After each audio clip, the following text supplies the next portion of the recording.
Cannesin Rantakadun kupeessa skoolataan kokkolalaiselokuvalle. Paikalla on lukuisia suomalaisia tähtiä, elokuvassa näyttelevä Oona Airola laulaa.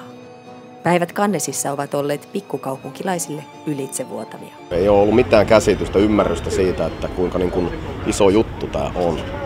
Ja täällä se jotenkin tajuaa muiden reaktioista siitä, kuinka meidät otetaan vastaan kaikesta ohjelmasta ja tästä et vetää nöyräksi.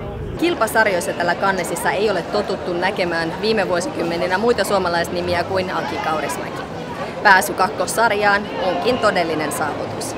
Juho Kuosmisen elokuvan keskiössä on suomalaisnyrkkeilijä Olli Mäki, joka valmistautuu MM-otteluun Helsingin stadionille yhdessä legendaarisen Eelis Askin kanssa.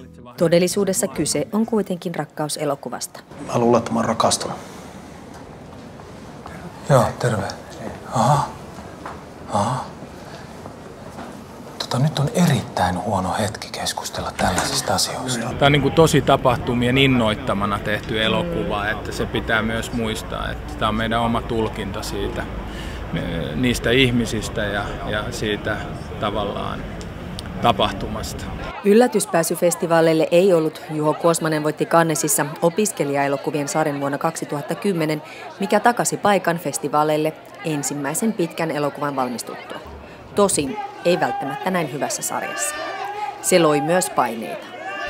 Jos tekee huonon elokuvan, niin toivoo, että sitä ei kukaan näe, mutta sitten jos tekee huono elokuva ja tietää, että se esitetään maailman tärkeimmällä festarilla, niin sitten se tavallaan loi siihen semmoista ekstra jännitystä.